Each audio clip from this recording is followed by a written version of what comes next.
బులెటిన్లో మరో breaking news చూస్తున్నాం. తెలంగాణ వ్యాప్తంగా వర్ష ప్రభావం ఏ మాత్రం తగ్గలేదు. చాలా ప్రాంతాల్లో ఇప్పటికే వర్షాలు వరదలతో అతలాకుతలం కాగా మరోసారి భారీ వర్షాలకు అవకాశం ఉందని వాతావరణ శాఖ హెచ్చరికలు జారీ చేస్తుంది. వివిధ జిల్లాల్లో పింక్, రెడ్, గ్రీన్ అలర్ట్లు జారీ చేసింది. ఇప్పటికే ఈ ప్రాంతాల్లో వర్షాలు పడి ప్రజలు ఇబ్బంది కూడా పడ్డారు. మరోసారి అలాంటి సంకేతాలు ఉన్నాయని తగిన జాగ్రత్తలు తీసుకోవాలని వాతావరణ శాఖ చెబుతోంది.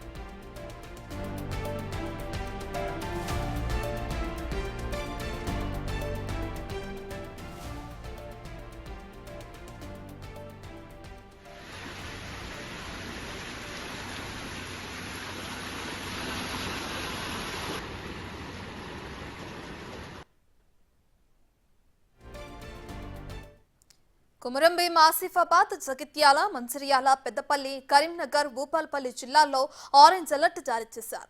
ఇక ములుగు, హన్మకొండ, వరంగల్ జిల్లాల్లో భారీ నుంచి అతి భారీ వర్షాలు కురిసే అవకాశాలున్నట్లు వాతావరణ శాఖ హెచ్చరికలు జారీ చేసింది. మహబూబాబాద్, భద్రాద్రి కొత్తగూడెం, ఖమ్మం జిల్లాల్లో మరోసారి వర్షాలు కురిసే అవకాశం ఉన్నట్లు ఐఎండీ చెబుతోంది. ఇక ఈ జిల్లాలో పింక్ అలర్ట్ జారీ చేశారు.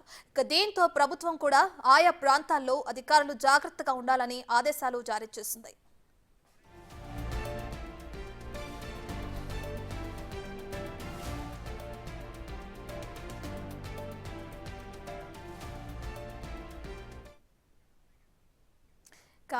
ఇప్పటికే కురుస్తున్న భారీ వర్షాలకు సంబంధించినట్టు ఖమ్మం జిల్లా మున్నేరువాగు ఏ విధంగా ప్రవహిస్తుందో మనకు తెలిసిన విషయమే. అయితే ఇంకా మరో కొన్ని రోజులు కూడా వర్షాలు ఉంటాయి హైదరాబాద్కి అని చెప్పి, రెండు తెలుగు రాష్ట్రాలకి వర్ష సూచన ఉందని చెప్పి కూడా ఎండీ చెప్తుంది. దీనికి సంబంధించి పూర్తి డీటెయిల్స్ మా ప్రతినిధి అంజుమా ఫోన్ ఇన్లు అందిస్తారు. రైట్ అంజుమా, వర్షాలు కురిసే అవకాశం కనిపిస్తున్న నేపథ్యంలో ఎన్ని రోజులు వర్షాలు కురిసే అవకాశం ఉంది, దానికి సంబంధించిన డీటెయిల్స్ ఏంటి, ఎటువంటి జాగ్రత్తలు తీసుకోవాలని ఐఎండీ సూచిస్తుంది?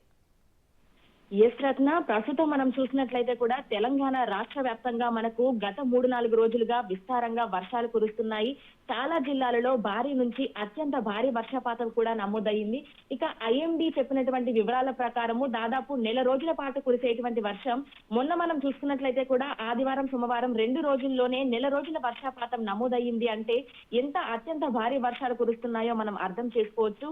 ఇక నిన్న మనం చూసినట్లయితే కూడా సిద్దిపేటలోని 2 ప్రాంతాలలో మనకు అత్యంత భారీ వర్షపాతం నమోదయ్యింది. సిద్దిపేటలోని కోహెడ, సముద్రాల ఈ ప్రాంతాలలో నిన్న రాత్రి నుంచి ఇప్పటి వరకు చూసుకుంటే అత్యంత భారీ వర్షపాతము 22.35 సెంటీమీటర్ల వర్షపాతం అయితే నమోదయ్యింది.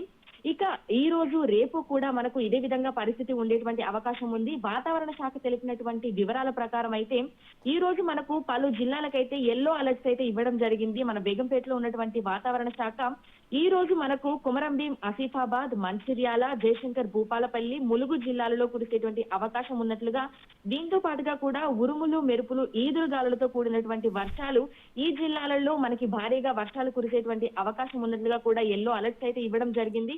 అయితే ప్రధానంగా మనం చూసుకున్నట్లయితే కూడా మనకు అంటే అత్యంత భారీ వర్షాల నుంచి భారీ వర్షాలు కూడా ఉన్నట్లుగా అయితే తెలుస్తోంది. కానీ వాతావరణ శాఖ ఇప్పటి వరకు కూడా వాటిని కన్ఫర్మ్ చేయలేదు. కేవలం ఈ రోజు కొన్ని జిల్లాలకు ఎల్లో అలర్ట్స్ మాత్రమే ఇవ్వడం జరిగింది. నిన్న కూడా తెలంగాణ రాష్ట్ర వ్యాప్తంగా దాదాపు 22 జిల్లాలకు ఎల్లో అలర్ట్స్ అయితే ఇవ్వడం జరిగింది. కానీ వాతావరణ శాఖ అంచనాలకి అనుగుణంగా కాకుండా నిన్న అత్యంత భారీ వర్షాలు కూడా తెలంగాణ రాష్ట్ర వ్యాప్తంగా మనకు పలు జిల్లాలలో నమోదవ్వడం జరిగింది. ఇక ఈ రోజు మనం చూసుకున్నట్లయితే కూడా దాదాపు 5-6 జిల్లాలకి మనకు ఎల్లో అలర్ట్స్ అయితే ఇవ్వడం జరిగింది. కానీ పరిస్థితి ఏ విధంగా ఉంటుంది, ఆయా జిల్లాలలో భారీ వర్షాలు కురుస్తాయా, అత్యంత భారీ వర్షాలు కురుస్తాయా అన్న వాటి మీద మట్టుకు ఇప్పటి వరకు వాతావరణ శాఖ అయితే ఎటువంటి రిలీజ్ అయితే మనకు విడుదల చేయలేదు. కాకపోతే ఎక్కడైతే మనకు ఎల్లో అలర్ట్స్ అయితే జారీ చేశారో ఆయా ప్రాంతాలలోని ప్రజలు అప్రమత్తంగా ఉండాలనైతే ఇటు అధికారులకైతే ఆదేశాలు ఇవ్వడం జరిగింది. ఇక వాతావరణ శాఖ నుంచి ఎప్పటికప్పుడు సంబంధిత అధికారులకైతే అలర్ట్స్ అయితే ప్రతి 3 గంటలకు ఒకసారి పంపిస్తున్నట్లుగా కూడా వాతావరణ శాఖ అధికారులు తెలుపుతున్నారు. Right, thank you అంజుమా.